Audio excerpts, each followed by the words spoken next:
I don't think there's an easy way of saying this, but Canada is crumbling. There's a lot of craziness happening, and I will do my absolute best to compile all of the latest craziness in this one video. You have people that are now train surfing in Canada, which I don't really think you have ever seen before. You have more Palestinian F. Trudeau protests breaking out. You've got chaos in the streets, rising gas prices. Canadians are rushing to the pumps. You have the Liberal government denying that the carbon tax has anything to do with rising gas prices when it's literally a price on pollution and penalizing us, those of us that own gas or diesel vehicles. You got Pierre Poilievre calling out Jagmeet Singh for literally only being after his pension and not serving Canadians.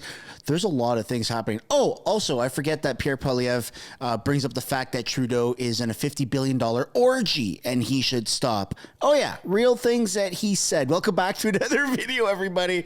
Wow, you're going to want to stick around for the full thing. This is going to be very exciting. Lots of information to go over. Before we get into it, though, I do want to encourage everyone to smash the like button and subscribe if you haven't yet already. We are pretty freaking close to 400,000 subscribers. So if you don't want to subscribe to support me, do it because we all know the government doesn't want you to. And without further ado, let's get into this video here. So we're going to start off with what's been spotted in the GTA, train surfing. You have people out here on the GO train that are standing on it. This has never been done before in Canada. Like, you see this in other countries such as, I don't know off the top of my head, India, but you don't see this in Canada. Pretty wild. Also very dangerous. And how did they even do that? I thought Canada had better things in place to kind of prevent those types of measures, but nope, it's happening. And the comments are saying, well, it's let's just read a couple of the comments here. GTA, Greater Toronto Region, now an acronym for Grand Theft Auto. Let me guess, the train is leaving Brampton. No, OMFG. As it was written. And there's just somewhere in there, people saying immigration, people saying go home. It's getting pretty brutal out here in Canada, folks. Next up, you got actual car theft is almost rewarded in Canada. This is Dane Lloyd, Conservative MP. He hasn't really made that many appearances in the House of Commons in a little while, but he's back, and he is back with a big bang. Thank you, Mr. Speaker. After 9 years of this NDP Liberal government, Canadians are suffering the consequences of this government's weak on crime agenda. Canadians' cars have become a target for organized crime. In Canada, a car is stolen every 6 minutes, and since this Prime Minister took office in 2015, car thefts have tripled in Canada's major cities. The situation is so bad that the New York Times has described Canadian streets as a candy store for car thieves. Criminals are emboldened because of this NDP Liberal government's weak justice policy. Ontario Provincial Police have confirmed that 68% of convicted car thieves spend less than 6 months in jail. With sentences like these, it's no wonder that criminal networks are focusing their efforts on targeting Canadians. Car theft is not a victimless crime. The profits from these stolen cars are directly funding violence in our communities, including drug trafficking and homicide. Common sense Conservatives have the only plan that will stop the crime, chaos, and corruption on our streets. It's time to get tough on violent repeat offenders and secure our borders. It's really crazy and unfortunate to think that, I mean, when you picture Canada, at least the way I've grown up in this country, and when I've traveled abroad in the past, I met, foreign people in different countries. They all view Canada as a super friendly place where everyone apologizes for everything. If someone's walking out of a establishment and I'm walking in, I would open the door generally, let them walk out, and they would say, thank you, sorry, or I would say sorry, whatever it is, right? Like those stereotypes of Canada of being over apologetic, being friendly, and we talk with these funny accents, a little bit of French, and we live in igloos and we ride polar bears. Like, those are, for the most part, all true. But what's really shifted over the past, I don't know, 8 years or so, which so happens to align, if I do the math correctly, the amount of time that Justin Trudeau has been Prime Minister, which is very coincidental, is you're seeing a decline in Canada. It's become, how do you say this without sounding really bad? It's become a shithole, a shit pit. Canada is almost entirely becoming a ghetto, and you might not notice it. You might not notice it when you walk down the streets, you go out for dinner with your spouse, your family, whatever it is. You might not notice it, but it's happening. It's there. People are stealing cars every 6 minutes in Canada, and they're not saying sorry for it. And when they go to jail, they're let out within 6 months. This is absurd. Crime is skyrocketing in Canada, and the liberal policies are almost encouraging that because, you know, it's inclusive. You can't punish people that are doing crimes because, you know, maybe that's just how they identify or whatever. It's wild. And now we're going to take a look at a post here on X. Rob Hunter, who starts companies and sells them or whatever it is now saying that there's pretty much no incentive for Canadians to start companies here in Canada. If I start a company in Dallas, Texas, and sell it for $10 million, my total tax obligation will be $0. If I start a company in Toronto, Canada, and sell it for $10 million, my total tax obligation will be $3.1 million. Remind me why I should start a company in Canada again, and then breaks down the calculations. It's wild what is happening. And then you're talking about the capital gains tax that's released in this new budget, right? So you got some liberals that are saying, sorry, what middle-class person do you know made $250,000 in capital gains? 50% of Canadians live paycheck to paycheck. That's replying to a tweet that the Global Mail did saying middle-class Canadians could be hit by increases to capital gains tax. So if you make over $250,000 of capital gains in a year, apparently you owe a metric shit ton of taxes. And you might be thinking, how on earth are you going to make, or am I going to make $250,000 in a single year? Because that just seems like a lot of money. Well, it's really not that much money. If you ever find yourself in a position where you can buy a house, you pay it down, or you have multiple people paying it down, maybe through a rental income or whatever it is, Rob Hunter breaks down a little bit of what's happening. So the government doesn't realize that it's not the same 40,000 people each year with $250,000 in capital gains. For most, it's a once-in-a-lifetime transaction after years and decades of ownership. And since most capital gains are unrealized, the policy directly impacts millions of people, not 40,000. And so the government is trying to, right, I've said this in a previous video when the budget first, hit the shelves.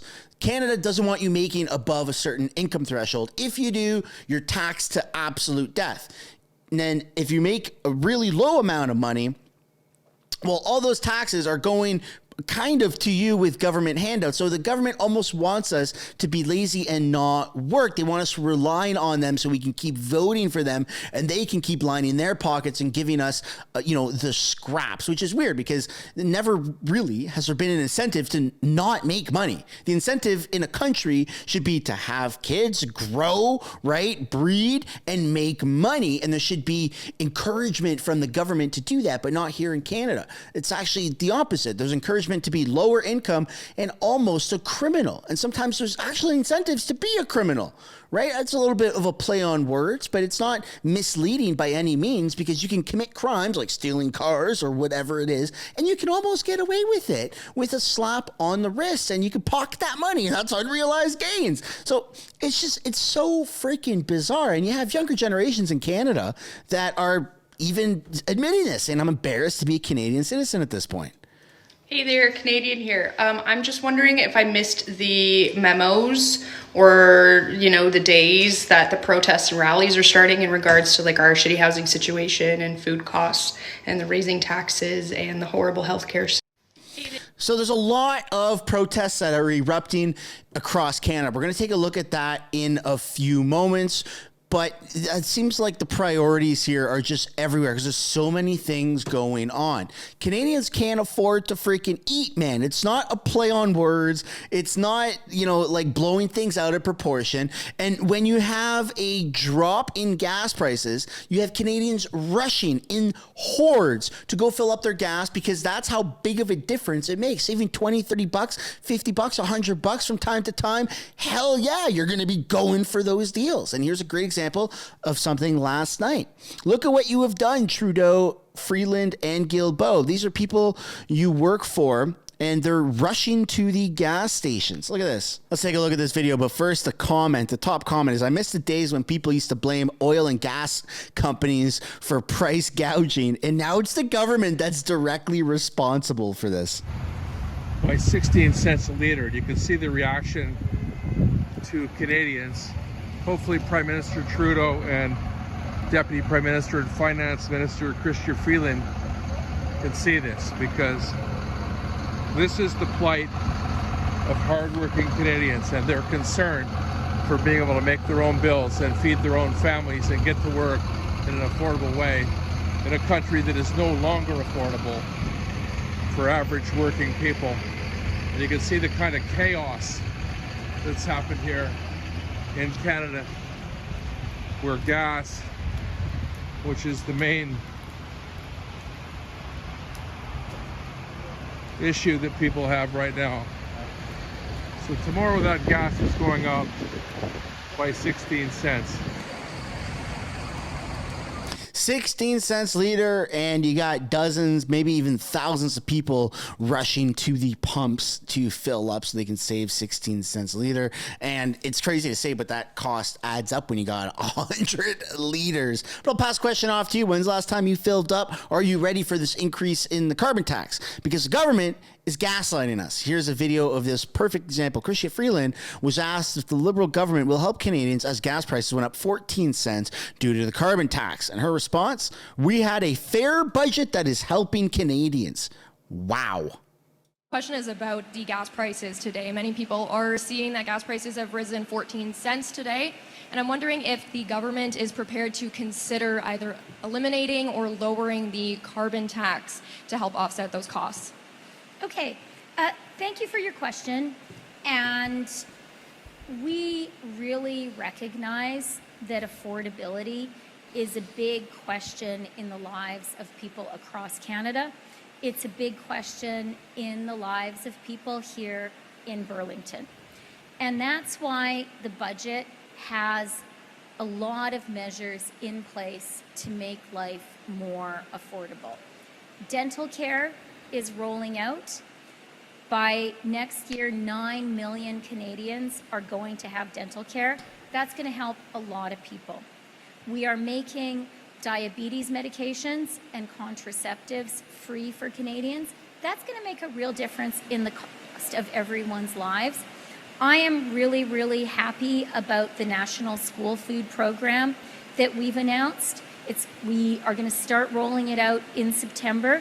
And that is going to mean an additional 400,000 Canadian children are going to have healthy food when they go to school. These are really important steps. These people make me friggin' feel insane, man. And as a parent of a 17-month-old and a second child on the way, doing about 2 months, of course, it seems attractive for my kids to be sent to school in a couple of years and for them not to have to pay for lunch, for me not to have to pay for my kids' lunch, for there to be a school lunch program. Of course, that seems appealing. You'd be ridiculous to say otherwise, but that's not the root cause. I should be able to afford food for my kids in this country. And the fact that the government is taking that away, they're literally causing the problem and selling the solution through voting them in, is just the biggest, like the biggest psyop or whatever you want to call it that Canada has ever seen. And this is politics. But politics used to be about serving people and helping people prosper. Now it's about abusing people, digging them in a hole, and then offering a ladder to climb them out of it. It's insane. The government gaslights us every single day. And I hate using the word gaslight because it has gas in it. And I feel like I owe money every time I say the word gaslight. But I love to know what you guys think down below in the comments. Are you annoyed with this Liberal government just as much as I am?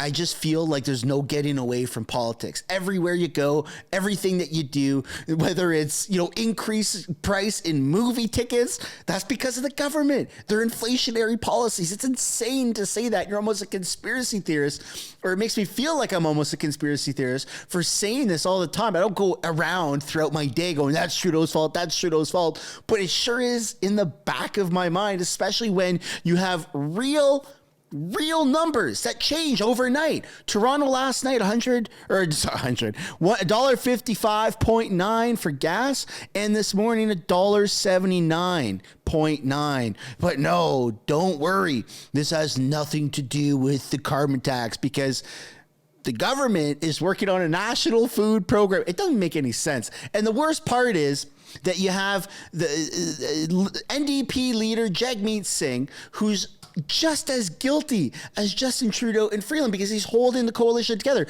And as you're going to hear from Pierre Poilievre in a moment, it's not for the right reasons. It's not because Jagmeet actually believes the policies. It's because he doesn't want to lose his pension. He is in charge of screwing over 41 million Canadians because he doesn't want to lose his pension. How narcissistic, how selfish can one be? This isn't a conspiracy anymore. Pierre Poilievre admits this on a live broadcast, on an interview. Let's take a look.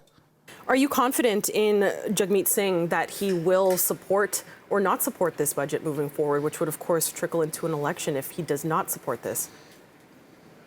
Let's be honest, Jagmeet Singh is only concerned about his pension. I mean, let's cut the crap, right?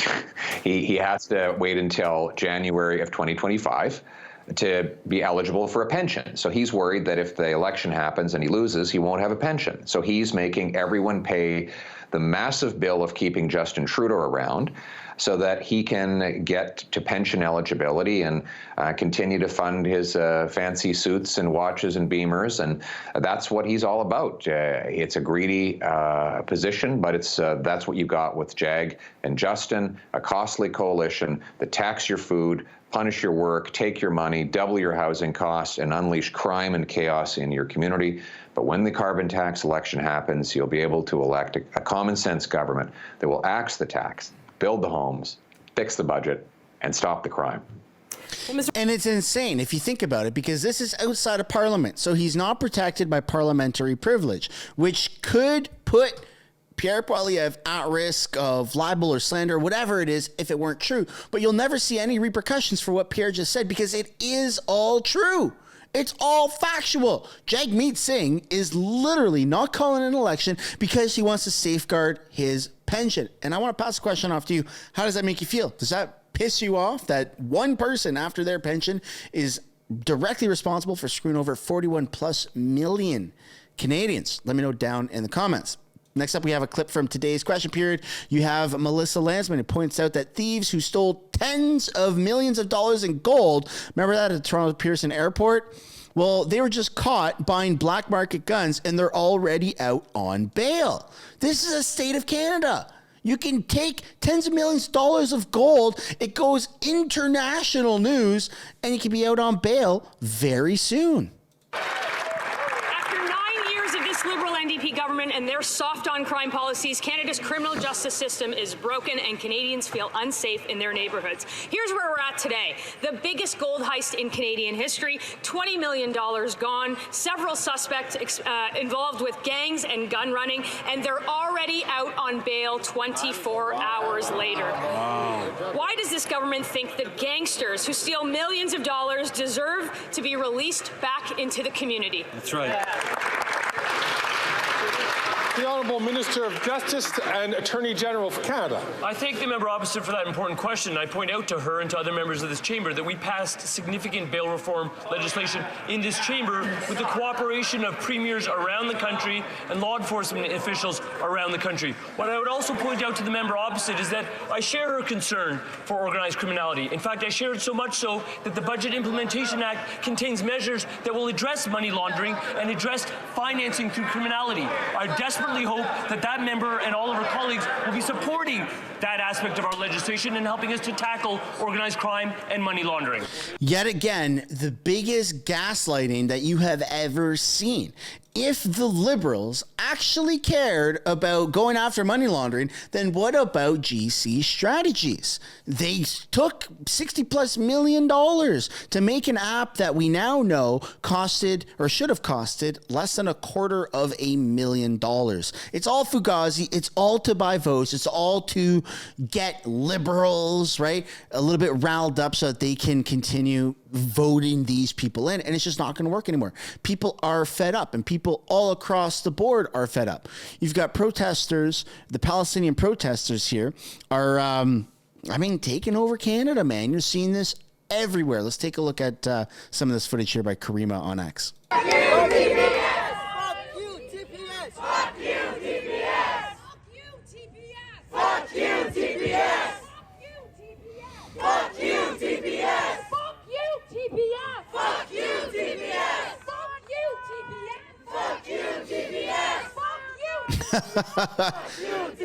So now I mean, the Toronto police and the police in general in Canada have really lost a lot of support from people, and now it's even more so because they're creating all these blockades to not allow Palestinian protesters through certain areas. And it just seems like being a cop now is probably the worst time in history. They're just hated by everybody. Turn your fucking body cam on. Turn it on. Turn it on. Turn it on. Turn it on. Turn it on. Oh my goodness. And these types of groups are the same people that have created blockades on the Golden Gate Bridge. They have blocked the Delta Port, one of Canada's largest ports, in Vancouver. And I mean, it's gotten so crazy that you even have Ben Shapiro who's talking about these protests here in Canada. Meanwhile, anti-Israel protesters actively cheered the news of the Iranian missile attack over the weekend. Here were some of them. I would like to make a quick announcement to interrupt the protest to bring you this announcement. The Islamic Republic of Iran has just sent tens of drones towards Israel. Those are pro-Hamas protesters literally cheering Iran firing on Israel. These are the people that Joe Biden wants the votes of. That's why he is doing this right now. He needs a de-escalation right now to make sure that there aren't protests by these pieces of debris over at the Democratic National Convention in Chicago in a couple of months. It is wild how big of a reach these protests have gotten, and you have another confrontation here between protesters and police in Canada.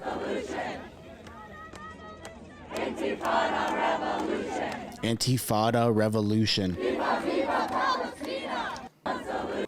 And it's wild because the Canadian government has come out and they have said that these protests are anti-Semitic. Yet here we are. I wonder how it feels. It's pretty interesting that they're still going on. You even have people showing up in full-blown military fatigues. It's kind of a double standard here in Canada. I do think that everyone should have the right to protest. But the government of Canada, Justin Trudeau himself, has said that these protests are anti-Semitic and they'll be stopped. And it doesn't seem like anything has really happened. So I'll pass the question off to you. How do you feel about these protests ongoing, right? And it doesn't seem like it's being taken as seriously as maybe freedom protests or protests about the cost of living here in Canada, which is very bizarre.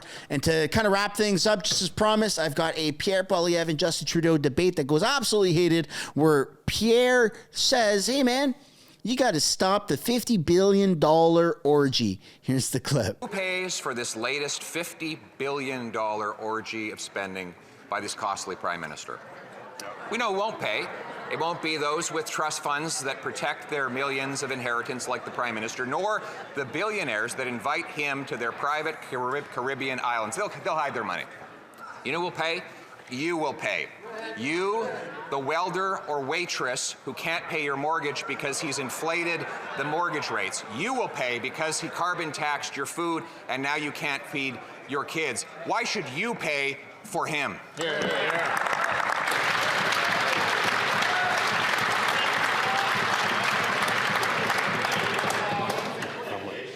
My comment still applies. The Right Honourable Prime Minister. Mr. Speaker, it is interesting to see the lengths to which the Leader of the Opposition will go to avoid saying that he is choosing to stand with the ultra-wealthy, against the middle class, against young Canadians. When we first got elected and raised taxes on the wealthiest 1% to lower them for the middle class, the Conservative Party and that leader voted against it.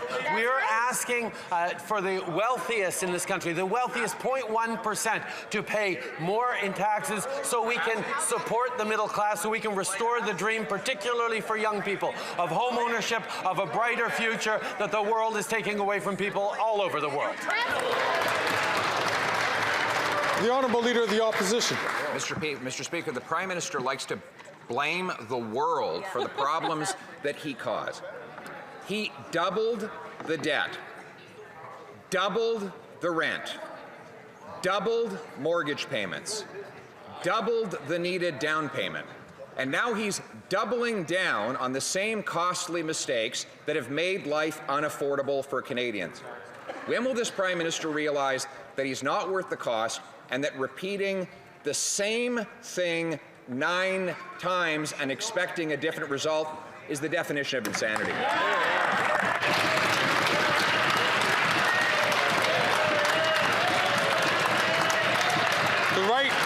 The right honourable Prime Minister.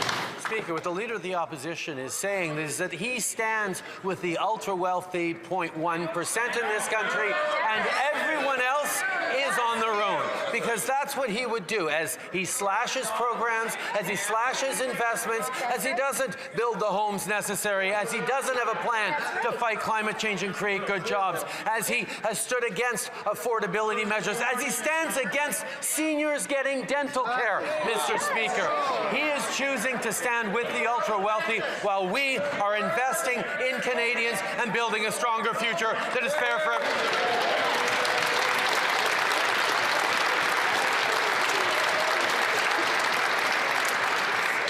The Honourable Leader of the Opposition. Mr. Speaker, he is the ultra-wealthy. He hid his family fortune in a tax-sheltered trust fund so he wouldn't have to pay the same tax as everyone else.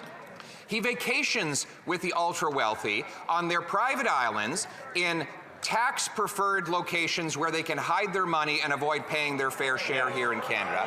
And now he's paying off the ultra-wealthy by spending $54 billion on debt interest, more than on health care. Why give more money to the ultra-wealthy bankers and bondholders instead of the nurses and doctors?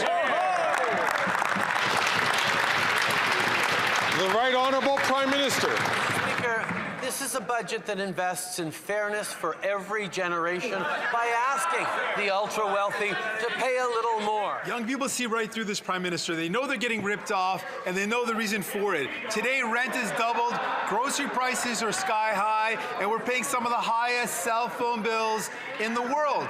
The reason is because of corporate greed. This Prime Minister refuses to take it on, and the Conservatives, they're afraid anytime we mention corporate greed because they want to defend those corporations. I know what happens. Anytime I take on corporate greed, the Conservatives get really upset because we're taking on their masters, so they get upset about it. But I'll be careful not to say too much because I know the Conservatives get so angry when we mention corporate greed. But what happens is young people are seeing they're getting ripped off with rent, they're getting ripped off with groceries, getting ripped off with the high cost of cell phone fees, and they know it's because of corporate greed. The Conservatives don't want me to talk about this, but will the Liberals take on corporate greed, which is driving up the cost of living? That, ladies and gentlemen, is where we are going to end today's video. I'd love to know what you guys think down below in the comments. Are you kind of nervous about where the state of Canada is going in terms of affordability or not? And as always, on your way out, I'd like to encourage you guys to smash the like button and subscribe if you haven't yet already. And I will see you all in the next one. Bye for now.